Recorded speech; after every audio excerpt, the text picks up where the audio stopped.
That was that was a different.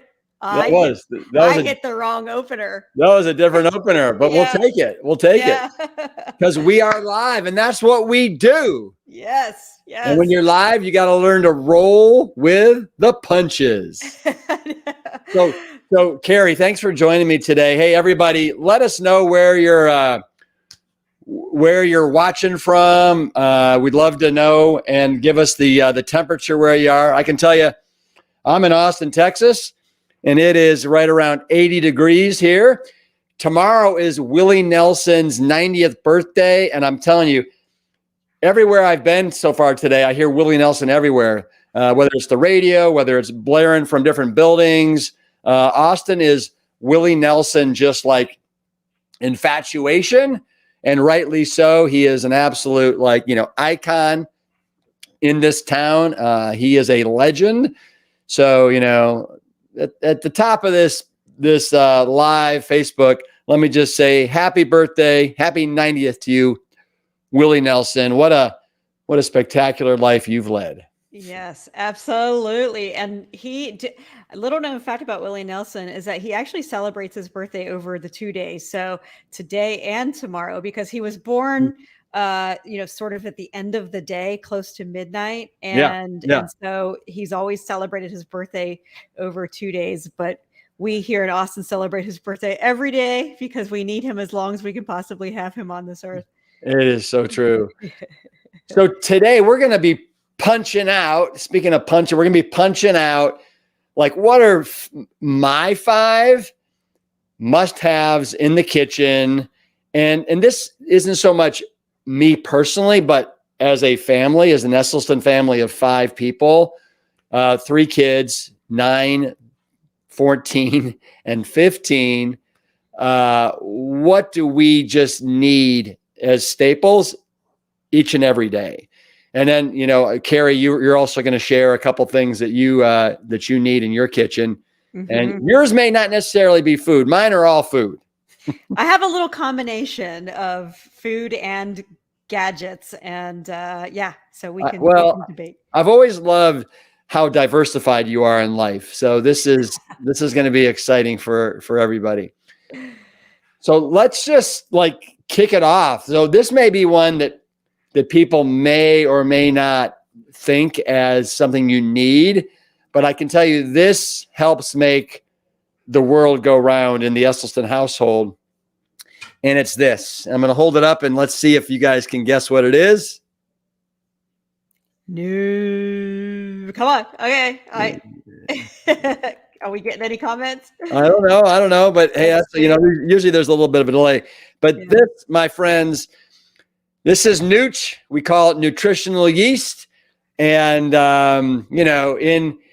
in somebody that's been eating this way now for 35 years, it's kind of it's not a need to have, but it's really sure is a nice to have. And just to give you guys a little background on nutritional yeast, it's an inactivated version of the yeast that you'd use to make bread or beer, but you don't want to use it for that because it would produce something that's really inferior.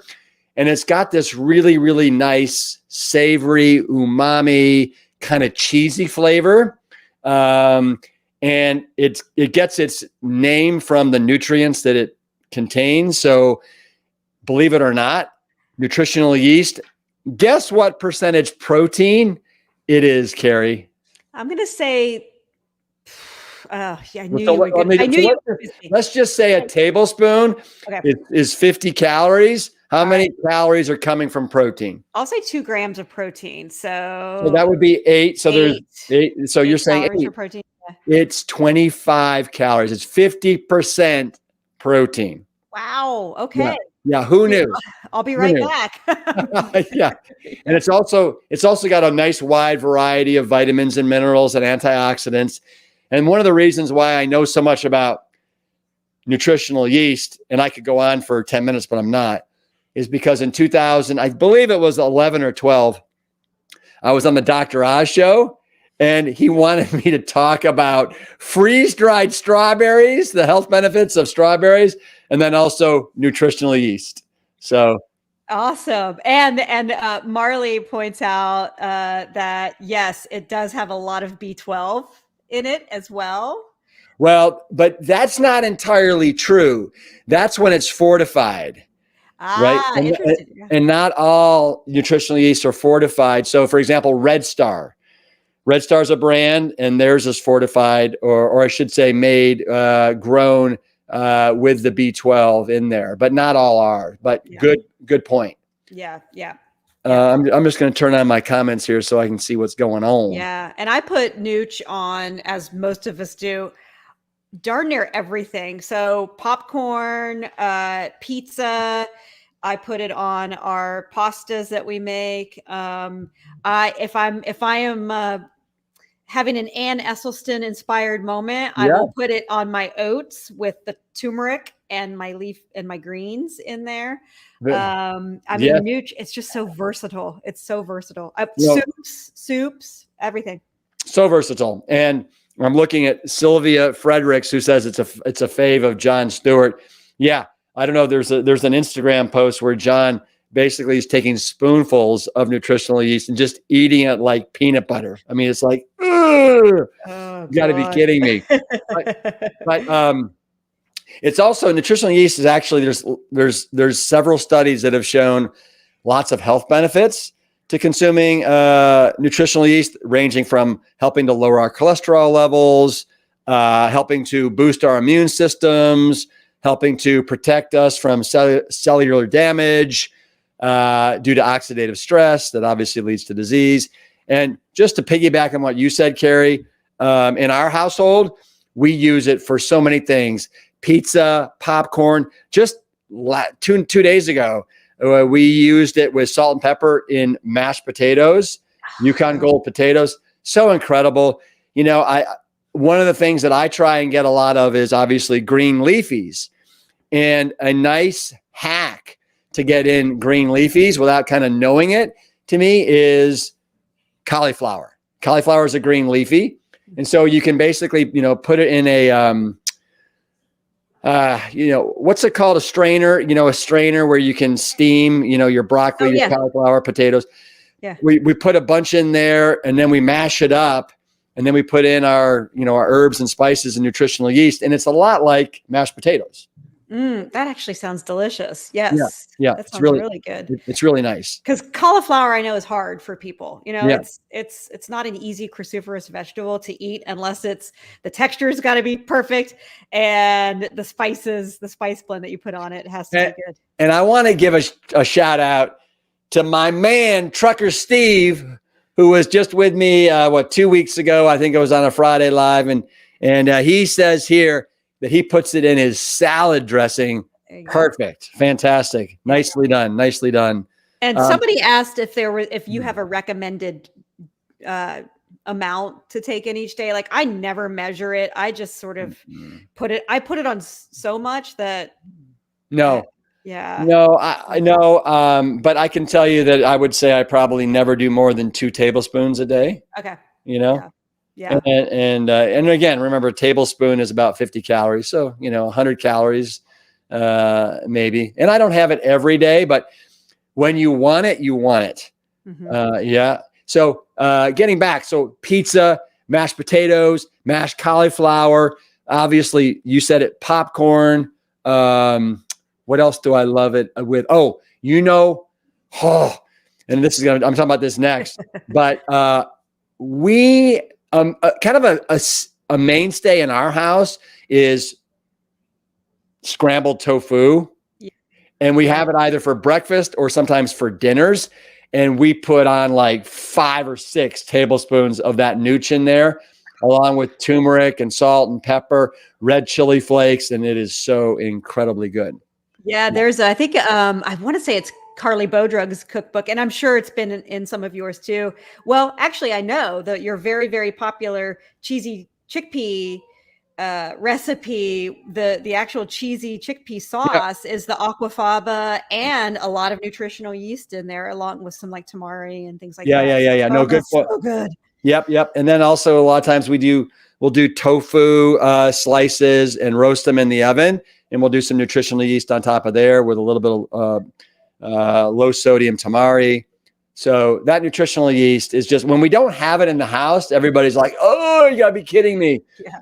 Yeah. So that's why I put it on the list of the top 5. Good one. Yeah. So do you want to share another one on your list? We'll Sure. go back and forth a little bit. Sure. And I'll share this one because I know that it's not on your list, and I'm typing it up as we speak so I can pop it up. But I want everybody to know that we have not discussed what's on each other's list, except for one item that that we'll discuss here in a sec. Yeah. And I know that the Instant Pot is not on your list because you've been very vocal on the podcast and things about not having or not using an Instant Pot in your house. But that doesn't mean I don't want to. It just means that I haven't yet done it. Okay. Well, my husband and I have 2 of them, and we actually bought extra 8-quart stainless steel of the tubs that the actual bowl that you put in the Instant Pot, because that thing is humming pretty much every day. And we use it mostly to batch cook our oats for the week. Well, and I say for the week, but we, like you've said in the past, we're kind of like horses, like half horse. So we go through oats probably every 2 to 3 days. We'll make a big batch of them. We make quinoa in the Instant Pot and then just have it in the fridge ready to go. Brown rice is a big thing that I make in the Instant Pot.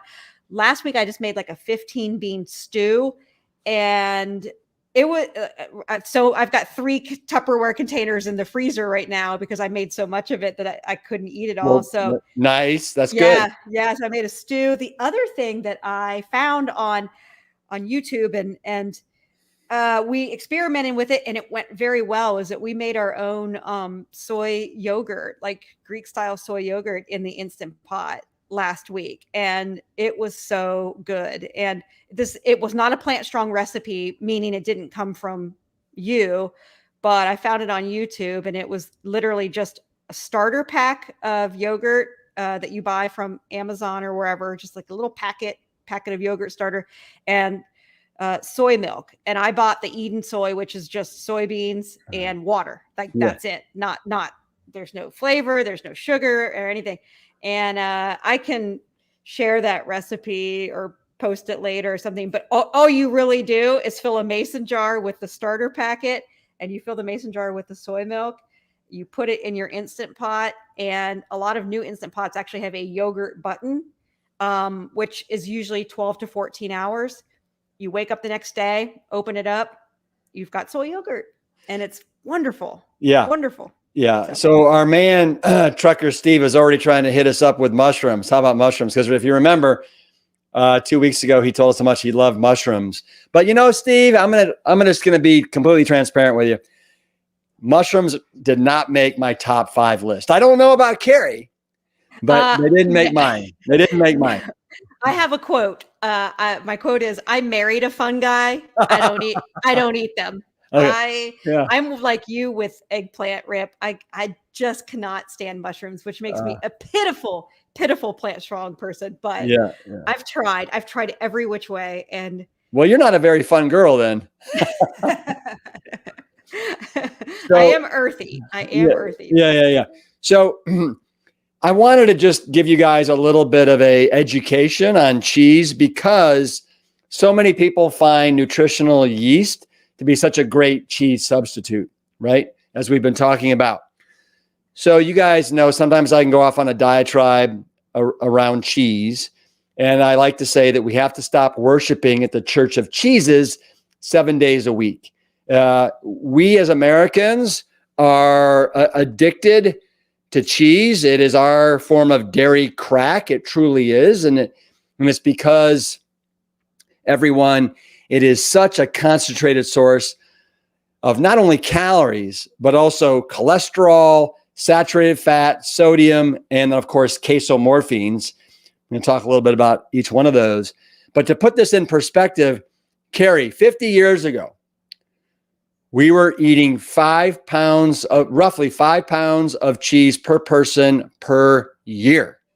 Per year. Guess how much we are now eating per person per year? You have said this before, and I should have committed it to memory, but I'm going to say at least like 20 to 25 pounds of cheese. 50. 50. Oh my God. Right around 50. And I do need to go back and correct myself. A tablespoon of nutritional yeast is 25 calories. 2 tablespoons are 50. Okay. So, but let me say this. So just to help demonstrate and show you guys why cheese really truly is dairy crack. Let's run through some numbers. So Carrie, I'm going to use you as my kind of, punching bag here. Okay. You'll get some right, some you won't. And everybody at home, I want you to play this game along with Carrie. All right. So 8 ounces of whole milk is how many calories? It's an 8-ounce glass. 8-ounce glass. I'll say 180 to 200 calories. Okay. You overshot by a couple. It's 150 calories. Okay. And remember, whole milk, it's actually on the front, it'll say 3.5% fat. But if you do the math by calories, it's actually 51% fat. So 8 ounces of whole milk is 150 calories. Yep. Thank you, everybody, for putting in some numbers there. Way to play the game.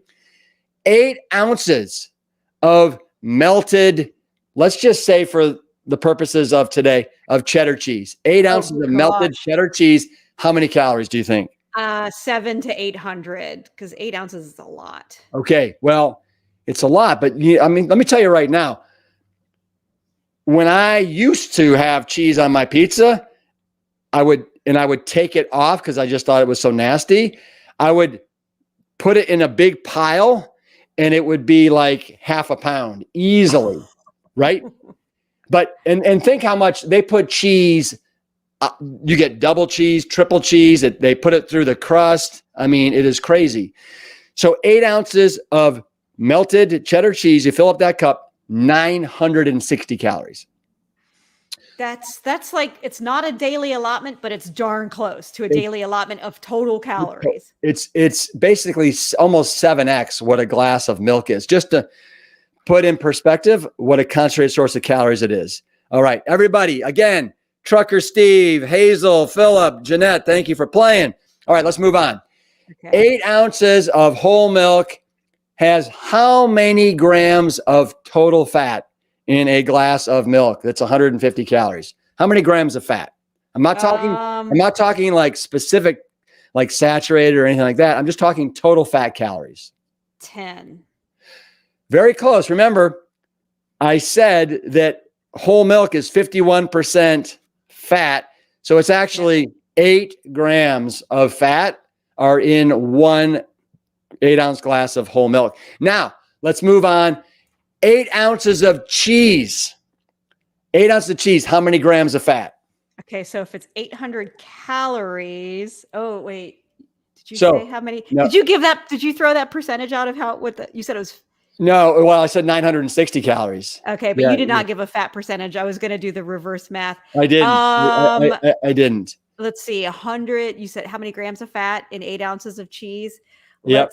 Let's just say, oh my gosh, 30. Wow. So Kim and Alicia, you guys are guessing 100, and Hazel 150. You guys are a little over. It's 81 grams of fat. Oh my gosh. In 8 ounces. And I mean this. A lot of people are consuming 8 ounces of cheese a day, right? And you and I aren't eating any cheese. So somebody out there is eating 100 pounds of cheese a year. Man. Okay, let's move on now to saturated fat. So 1 8-ounce glass of whole milk, how many of those fat grams of those 8 do you think are coming from saturated fat?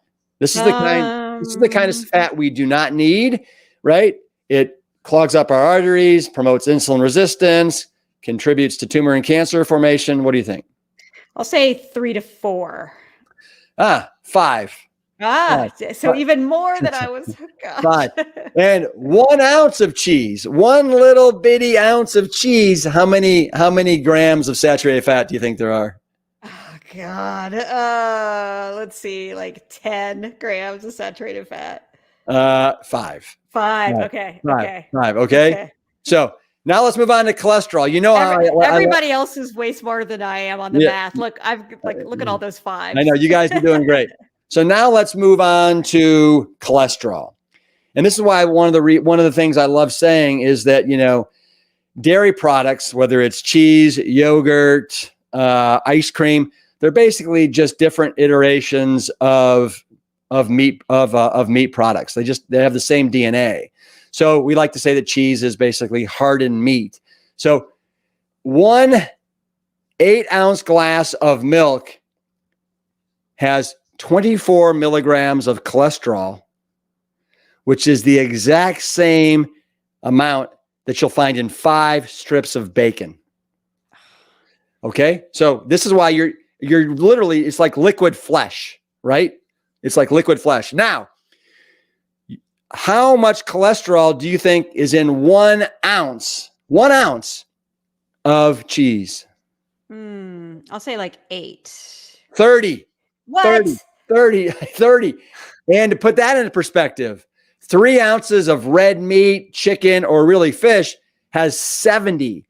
So, you know, you translate that 1 ounce of cheese, 3 ounces of cheese would be 90 milligrams. So cheese has more cholesterol than red meat, chicken, or fish. Okay. And the fact that you just said, I agree with you, Annette, the fact that you actually just said liquid flesh actually would turn me off forever from ever eating it. Yeah. Well, if this does that, then I've done my job. Yes. Yes. Right. So sodium, you know, cheese is also a great source of sodium. So 1 ounce serving of cheese, how many milligrams of sodium do you think you'll find? I'll say 500 to 600 milligrams. Ooh, 500 to 600. That's a lot. 180 milligrams in 1 ounce of cheese. Okay. So there you go. Now we're almost done here. Casomorphines. Do you know what casomorphines are, Carrie? Yes, because I've heard you talk about them, but they are like they're low levels of opiates. Yeah. They were put there by the mother cow to make sure that the baby cow doesn't stray off and go too far away. And our mother's breast milk has low levels of opiates, I should say casomorphines as well. But cow's milk in general has 15 times more casomorphines in it than human breast milk. Okay? So cheese has 15 times more casomorphines in it than does a glass of milk. So somebody that's really good in math could do how much greater it is than, human breast milk. But this is why it's so hard for us to give up cheese. You got these low levels of opiates. You've got the fat. You've got the sodium. You've got the mouthfeel. It is just this perfect combination of things. And then I'm going to finish with this. Protein. 1 8-ounce glass of whole milk has 8 grams of protein. An 8-ounce slab of cheese has 56 grams of protein. Now, somebody that's, would love protein would say, oh, that sounds good. But I want you to remember this, everybody. 86% of the protein in dairy comes from casein, casein, that is a growth promoter accelerator that revs up any tumor and cancer cells that we have in our body. So all reasons why we want to go with nooch. Nooch. Instead of cheese, right? Yes. All right. Give me a high five. Give me a high five. That one, actually, that was brilliant. And I feel like just that diatribe that you just did on all of those numbers needs to be expanded into a separate talk all in itself. Yeah, we could just end today right now. All right. Well, let's keep moving. All right. So and it'll get faster. But that was number 1, right? we both got 1 out. Yeah. Yeah. Not necessarily the top of my list, but it was just number 1 of 5. Yeah. So number 2, and this may surprise some people, it may not, but we are a huge fan of legumes, right, Carrie? Yes. Yep. In our family. And I'd say that we probably have a legume, and I'm going to put you on the hot chair again here. What's a legume? I mean, it's a fruit, actually, isn't No, it? it's no, A it's fruit not. is it? I swear, it's a fruit. No, an A legume, avocado is a a fruit. legume. I mean, Everybody, it's a bean. put It's a it bean. It's beans. there. Yeah, There no, you I go. knew that. It's I a just fruit. It's a fruity bean. it's well, okay. I know that legumes are beans, and if you don't, am I the only one that remembers the song "Beans, Beans, the magical fruit"? The more you eat, the more you would do whatever you need to do. Yeah, yeah, but I don't think it is a fruit. But anyway, I'm going for it. I'm it's, going. it's, it, so legumes are basically beans, peas, or lentils, right? Any of those combination. And so we always, every night, I would say, have either a bean, pea, or lentil. But if I had to go with one, I'm going to go with extra firm tofu, right? You take the Yeah. soybean, you turn them into tofu. And the reason is I've got, as you know, Carrie, I've got 3 young kids. They're super active. And so we don't mind having a higher fat bean like the soybean.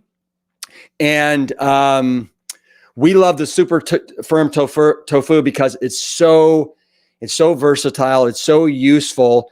So, for example, I mentioned earlier, we use it in tofu scrambles with the nooch, with the red chili flakes, the salt, the pepper, the turmeric, all that stuff.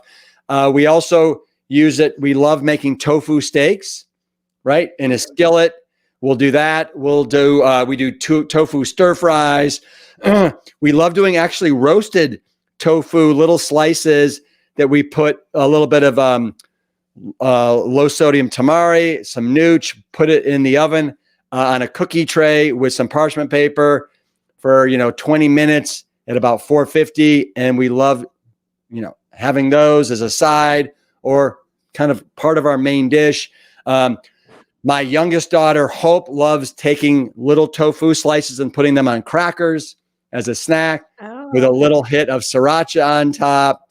And I want everybody to know, don't be scared of tofu. It actually, a lot of us think, as a male, it's going to, cause me to grow man boobs. As a female, it will contribute to breast cancer. And the science does not bear that out for 1 second. What the science actually shows us is that it can actually block these receptors that we have for estrogen, and it can actually regulate the hormonally active compounds in our bodies like estrogen. So it is a good thing. Tofu, tempeh, miso. What we want to stay away from is the highly processed tofu, Carrie, and everybody, like the soy dogs, the soy burgers, the soy cheeses that basically are soy protein isolates and concentrates that don't have all the healthful properties and the fiber and the antioxidants and the phytonutrients that whole soy products can, like tofu and tempeh.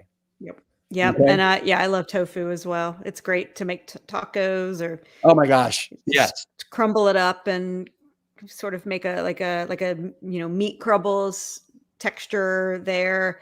And I just saw Misty Hayes Turner just said, I've made chocolate mousse with tofu. So do we, but that's a silken tofu. It's kind of a dessert style tofu, and it's not firm. But you're right. It makes a fantastic chocolate mousse with a little bit of maple syrup and some cacao powder. Yes. And I'm getting, oh my gosh, I'm so hungry right now. Like reading through some of these. Oh my God. Trucker Steve, tofu chili. Absolutely. Yep.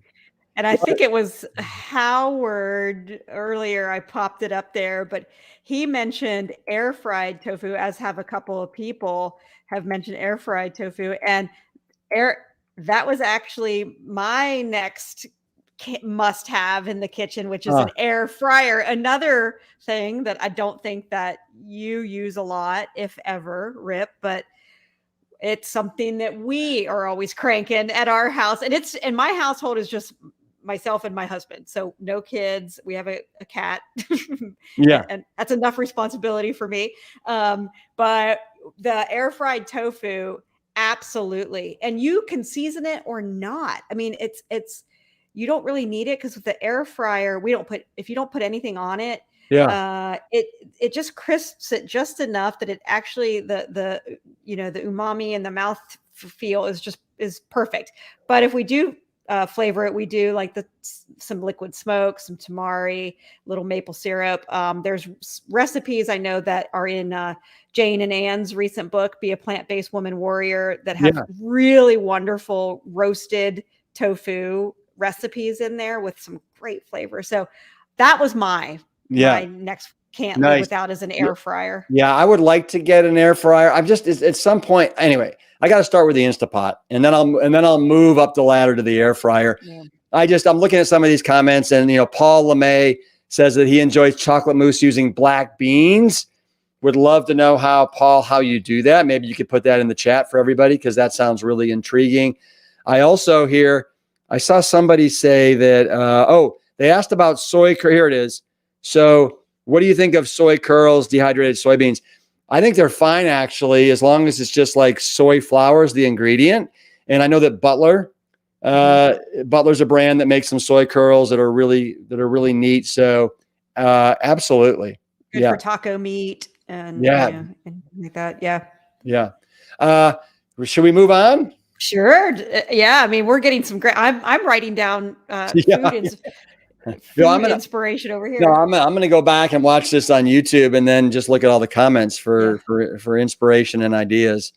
Golly, geez, I am just so impressed with everybody. All right.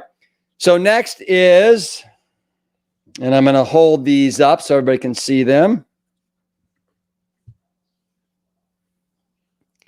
Potatoes. We just have potatoes, I would say probably 4 times a week in some way, shape, or form, whether it's Yukon Gold, whether it is sweet potato, whether it's little red potatoes. We love potatoes. You guys have probably heard me say this all the time, but I'm going to repeat it. The potato has as much fiber as a bowl of oatmeal. It has as much vitamin C as an orange. It's like 350 calories per pound, so it's a low-calorie food. 10% of its calories roughly are coming from protein, which is perfect. In 2008, the World Health Organization declared the potato the vegetable of the year. It's low fat, 0 cholesterol. There's over 200 varieties of potato that are out there. My wife and I, for our honeymoon, we hiked the Inca Trail into Machu Picchu. And we got to see all these incredible potatoes, the purple, the yellow, the white. It's incredible. Mm-hmm. And of course, that the Okinawans, the longest lived, culture on the planet with more centenarians than any other culture, 77% of their diet is the Okinawan sweet potato. So not only is it super duper healthy, it's so super versatile. So we love them mashed. We love them sliced into French fries, and we always bake them on the cookie sheets with parchment paper. We love making hash browns. You can use them actually for sauces, right? Sauces to put on your leafy greens. We sometimes use them as sauces in our mac and cash, macaroni and not cheeses. They are, I had a period there where I had a bunch of firefighter buddies that were like, I can't eat potatoes. I blow up. I get fat. I'm like, you do not get fat from the potato. The potato is 350 calories a pound. What you gain weight from is when you put on the 2 big dollops of sour cream, you put on the bacon bits, you put on the cheese whiz. That is what is destroying that wonderful potato. Yes. I always say that. It's like, it's not what it's never the quinoa, like people talk about how quinoa makes them gain weight. I'm like, it's never the quinoa. It's everything else. Yeah. And if you guys look at my Instagram post from two days ago, my dinner, you'll see that we had a combination of, we take sweet potatoes. So let me give you, this is a little tip.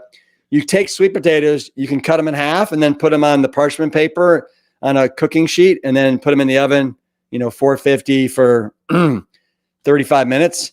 Or you can take that sweet potato, put a couple holes in it with a knife, put it in aluminum foil, put it in the oven for 45 minutes to 50 minutes, and it is the most luscious, moist sweet potato you've ever had.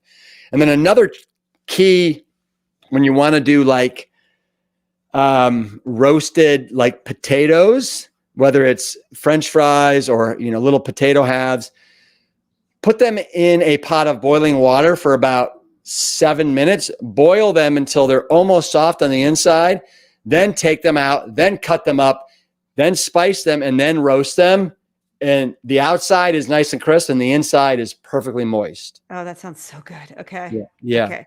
I think it was Marley. And I'm unfamiliar. I can't speak to this at all.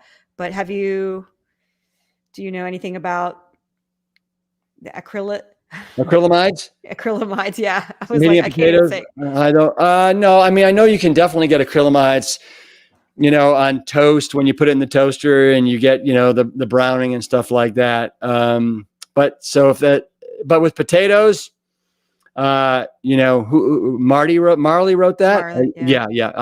I can't speak to the acrylamides that are produced when you heat up potatoes. Yeah, I can't. Yeah. I have nothing to say there. I wanted to say hi to Brave Little Toaster, who's checking in from the Ohio State University. And I saw somebody else from Central Ohio. I'm flying to Columbus tomorrow. So OHIO.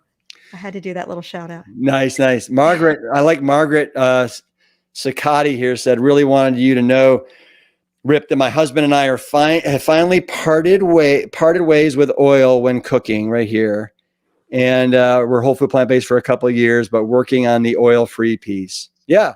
It's you know, it's a nice piece of the puzzle when you can eliminate all those extra empty calories and figure out other ways to help liven and flavor your food for sure. Yep. I had just last night, because I was doing a long run this morning. Just last night, we had the frozen cubed sweet potatoes, you know, just that you buy in the freezer section. And I popped those in the air fryer last night, set it. I kind of did the chef AJ. She's so funny. She's just like, I put everything at 400 and I bake it for like 18 minutes. Yeah. Perfect, wonderful texture. I put a little sriracha on top of it, and that was essentially my dinner last night. It sounds good to me.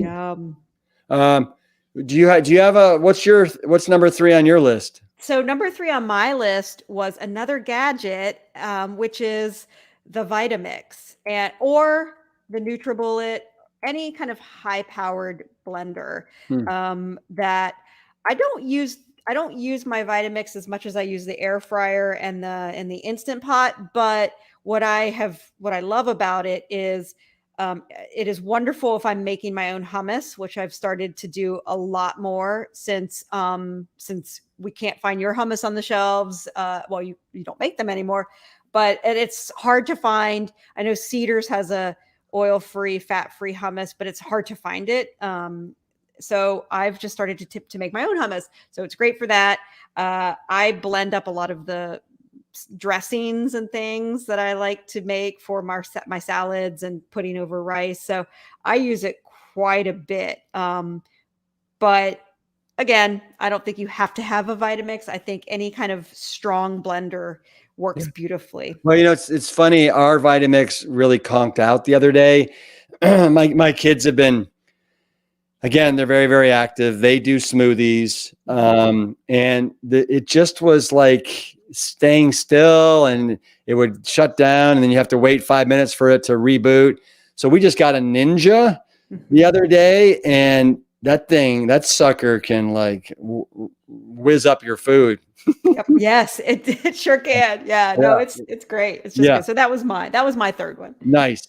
I just want to say that to Misty here, we've been doing the same thing in our panini maker and our waffle maker. Shredded, you can get these like hash brown shredded potatoes that just one ingredient, whole potatoes from, you know, I think Whole Foods or maybe even Trader Joe's. You put them in the waffle iron and it is incredible how they come out like a piece of bread or, you know, a burger. It's cool. All right. Shall we move on? Yes. Number 4 for you. All right. So I think, and Carrie, you've heard me say this, I think I was a horse in a previous life, right? I really, nay. Was that a sheep or was that a horse? No, I don't know. Yeah, I'm going with horse. Okay, okay. But I mean, I love old-fashioned rolled oats. You know, I don't really have a favorite brand, but this is just what I had in the cupboard right now. But I like the extra thick, right? And these Bob's Red Mill, they make an extra thick rolled oat. I love steel cut oats, oat groats. You know, I try and stay away from the quick oats because they're just a little bit more refined and processed. But just to give you guys a little background on oats, they're 18% fat. It's like, who knew, right? Right. They're 18% protein. You're like, what? You got to be kidding me. Who knew? And then obviously it's 62% complex carbohydrates. And they're healthy fats. It's, you know, plant-based proteins are fabulous. So I love it. It is a great source of protein. And then also, you know, it's not a simple sugar. It's a complex sugar, which we love. And the cool thing about oats, Carrie, and everybody, is that they're like nature's scrub brush. And they can go down, they can help, you know, sweep out toxins. They can bring down cholesterol levels. They're dose responsive, meaning kind of the more you eat, the more benefits that you get.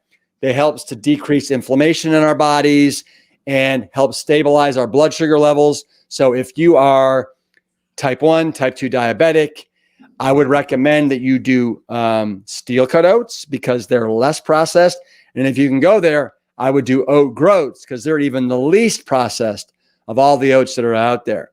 The steel cut oats, you basically take the oat groat and you cut it 3 times to get the steel cut oats. And then you take the steel cut oats and then you roll them out, each one, and that's how you get the rolled oats.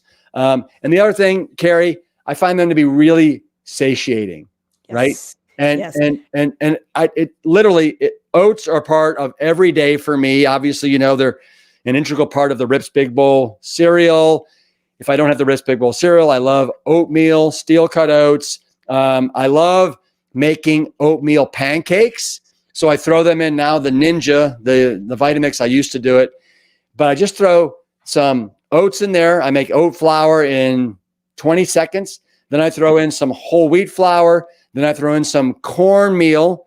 Then I throw in some, and I say some because I never measure. Then I throw in just like a little bit of ground flaxseed meal. Then it's the baking soda.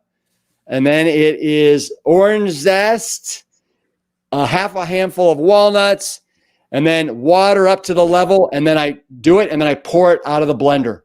Wow. Into the skillet. Super easy. Super easy, super fast. Right? Yeah. The other way I love using oats is burgers. They make the best stabilizer, like, you know, glue for like your the binding for your black bean, brown rice burgers with spices. Yes. Fantastic. Yes. Well, oats were actually they were number 4 on my list as well. Ding, ding, ding, ding, ding, ding. I know we finally have something in common for all of the same reasons. Like I get up in the morning and I crave oatmeal, and I know a few people have commented. Sometimes I'll make overnight oats where I will just pour my soy milk or my almond milk over the oats, and I'll put my chia seeds in there and some flax in there, and I'll just like maybe some cinnamon or something, and I'll just let that sit overnight. So by the time I get up in the morning, that oatmeal is like the chia seeds have become gelatinous, and so it's sort of blown up into this amazing meal. And I'm like you, I don't really measure much, so I'll do that. Or as I said earlier, we always have an Instant Pot full of steel cut oats usually that we have, and I'm spooning that out. It is my go-to for when I'm like, oh, I'm hungry. What do I want? What do I want? What do I want?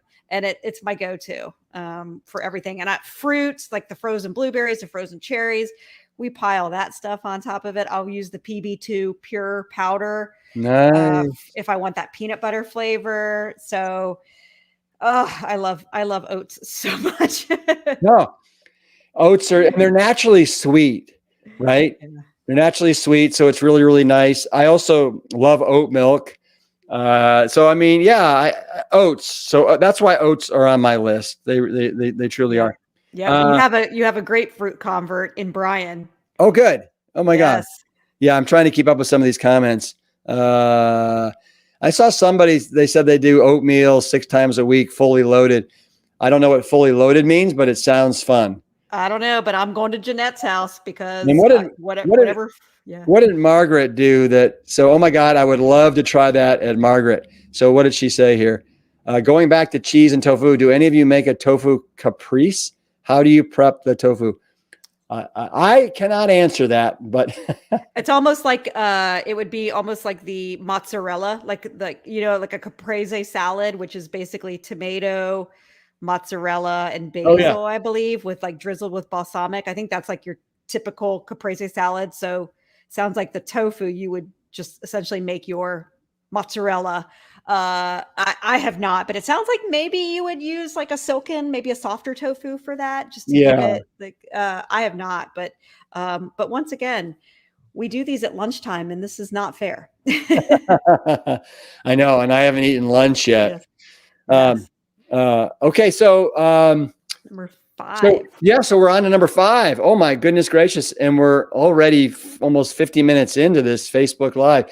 Thank you everybody for sticking around and your comments and for enjoying us, just kind of riff on our 5 favorite things in the kitchen. So I'm going to end with the almighty banana. And I'd say I say that our family goes through, and I'm not exaggerating, at least 12 bananas a day, right? I am constantly going to the store and just getting bananas, because if we don't have bananas, we don't have the perfect fruit. I'd say the one constant of my Rips Big Bowl cereal is I always put a banana on it, right? That's the one fruit I always have, in addition to 2 or 3 others. But banana is the one mainstay there. And then, so we eat them on top of cereal. I don't know. It's a great snack food. If only it wouldn't get, bruised so easily, but it's a great snack food. It comes in this, nature's package. It's wonderful. My kids are doing smoothies right now. Again, they're so super active. You guys know how I feel about drinking your calories when you get older and you're fighting different chronic Western diseases, your weight. We don't want to drink our calories, but for kids that, are super active, we're okay with it. So they love them in smoothies. My daughter loves slicing them up, putting them in the freezer, and then eating them as little like popsicles. And then of course we have them at least once a week as Yonana, as an ice cream. Yep. Somebody else did that. Yeah. And so that's, all reasons why banana, it's the only fruit that makes the list. Not the bean, not the fruity bean, Carrie, but the fruity banana. Now, the magical fruit. And I want you to talk about banana second, but first I'm going to give you guys little tidbits on the banana. So do you think this is considered, and I know it's hard to tell, a small, medium, or large banana? What do you think? From this vantage point, that one looks kind of small. Okay. This is a small banana. Small bananas are 6 to 7 inches. They literally are rated by their inches. So this is small. 7 to 8 is considered medium, and 8 to 9 is considered a large banana. Now, you may know this. I love breaking bananas in half with my hands. I first did this on the Today Show back in 2009, and the host at the time looked at me, and I think she didn't know what to make of it all. The banana is, everybody, it is considered America's favorite fruit. How about that? And each of us consume roughly how many pounds per person per year? Oh, probably not nearly as much as we do cheese. Let's see. I'll say like 25 pounds of bananas. My goodness gracious. I almost would have thought that you cheated. So the answer is 22 pounds. Oh, Oh, nice, nice. Well, I think you probably get about 70 pounds. So Oh, you no, make no, up. no. I think I get, I'm not exaggerating. I think I get 3 pounds of bananas a day, if not more, right? There's over 500 varieties of bananas that are out there, but the one that's most commonly eaten in the United States is called the Cavendish. Cavendish, right? No idea. Yep. No idea. And of course, bananas, we all know it's a great source of potassium. Your average banana has 500 milligrams of potassium. One large banana, guess how many calories? In an 8 to 9 incher. About 100? 120, Okay. 3.5 grams of fiber, and 2 grams of protein. It is rocking. Love it. And I use it the same way you do, Rip. I use it mostly on my cereals. Sometimes like for travel, like tomorrow, I'll pack my own lunch for the plane tomorrow because I hate the stress of being in airports. And so I'll make like a peanut butter and banana sandwich to take with me, but I'll put cinnamon on that, like it's satiating for me. My favorite sandwich in the whole wide world. I mean this. It's the Elvis, right? It's basically, it's toasted. It's a toasted whole wheat bread with peanut butter, jam, and then sliced bananas. Holy Toledo. And I also, oh my gosh, I can't tell you how much I love sliced bananas in my pancakes. Oh, right? Yes. I just made from Jane and Anne's book, I just made one of their breads. It may have been one of their muffins. Either way, doesn't matter. But I put frozen blueberries in it, and I had a couple of bananas that I was about to lose if I didn't eat them quickly. So I put the bananas in there, and such a good breakfast. Just so hearty and savory with the fruit, with the melted fruit in there. So remind me before we tune off today. Remind me to break this in half. Okay. But were you ever told that the proper way to peel a banana was from the bottom, not the top? I have heard that, and I just have never tried it. I've never tried that. So I learned the other day too that if you take your bunch of bananas, let's say you got a bunch like this, right? This is 4. So you want to make them last longer before they turn brown and get spots. I like mine green. I mean, like this, right? Yeah. I don't like them with spots. You actually get a glass of water, put this in the water, and it will stay like fresher a lot longer. Pretty cool tip. You guys, do you know what gold that information just was? I had no idea. Jerry, gold. I know. Now we could just keep the fruit flies away. Like that's the issue with bananas sitting out on the counters. You get the fruit flies. Oh, Marley, cook them into pancakes and add some blueberries. OMG. I hear. What we also do in our house is we also throw in some of the dark chocolate chips. Oh my gosh. Yep. Somebody, Sharon has a good question. I think it sounds like because of on the topic of peanut butter or PB2, if you can't eat nuts, if you are allergic to nuts, there's sunflower seed butter, which is so good. Sesame seed butter is essentially tahini, so I would use that sparingly.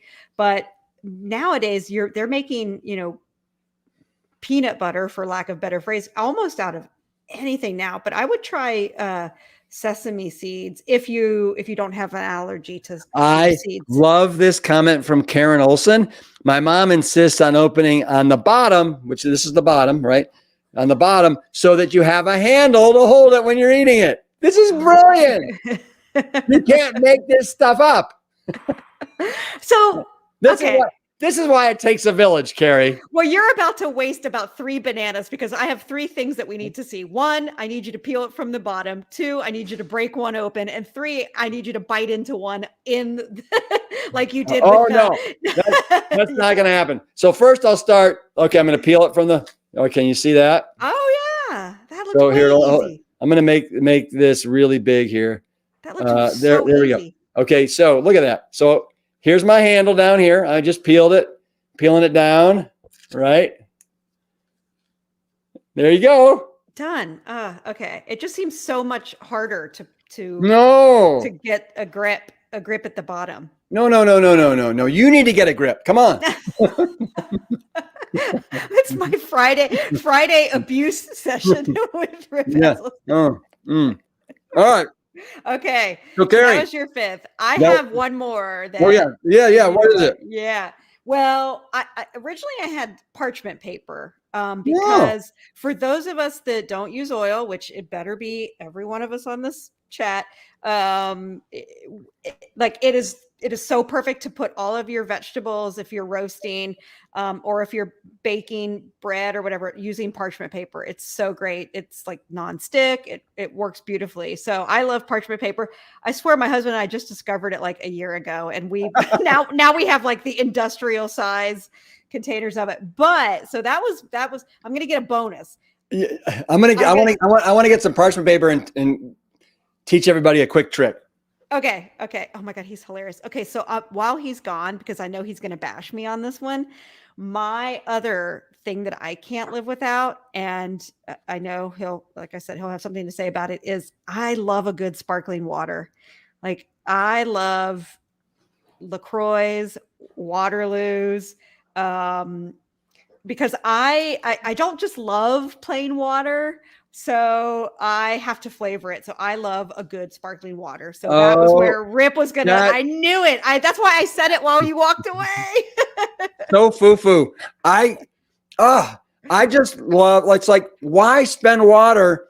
Why spend water? Why spend money on sparkling water when you can basically dress up your own and put in a fresh lemon or lime or banana chunk or raspberries or strawberries? Is it the fizzy? Because sparkling water never quenches my thirst. Oh, I it's the don't fizz. I don't get it. Yep, it's the fizz. It's the fizz. It's definitely the carbonation aspect of it. Thomas, LaCroix tastes like disappointment. I know. Like I knew it's controversial, but as of now, no research has come out that it's quote unquote bad for you. And I keep it in check, but I think it's, and I haven't had a soda in years, but I grew up in an unhealthy household where sodas were like the norm. That's what we had. So I still love carbonation. And after a big sweat fest, I want that carbonated water. So It's so sorry, funny. everyone. It's so funny how we are so divided when it comes to sparkling waters. Can't drink fizz. Too bloated afterwards. I have to log off. Thank you. Oh, Margaret, I'm going to break the banana. You can't go. Do it. Oh, look at Rhonda. I have enough sparkling water to stock a 7-Eleven. I love it. Oh my gosh. You guys are the best. What are my thoughts on alkaline water? I don't have any. I really don't. Yeah. I don't know. This is just plain water, by the way, everyone. And my Team Plant Strong sticker. Sharon, I hear you. Nothing better than ice cold, good old water. I agree. Carrie, this has been a blast, an absolute blast. You guys, thank you for joining us today, discussing our 5 favorite things in the kitchen, from food to different gadgets. As we depart, I will be breaking this banana. You can see, Carrie, there are no slices. There's no cuts. This is absolutely one whole small banana. Okay. Okay. And I want you to know, the smaller it is, the harder it is. All right. All right. All right. So here we go. And give me a countdown, people. 3, 2, 1. Whoa! Yeah, baby. Incredible. All right. We'll see you guys next Friday. All right. Until then, keep it plant strong. Have a great weekend. Have a great weekend, everyone. Thanks so much. Thank you, Rip.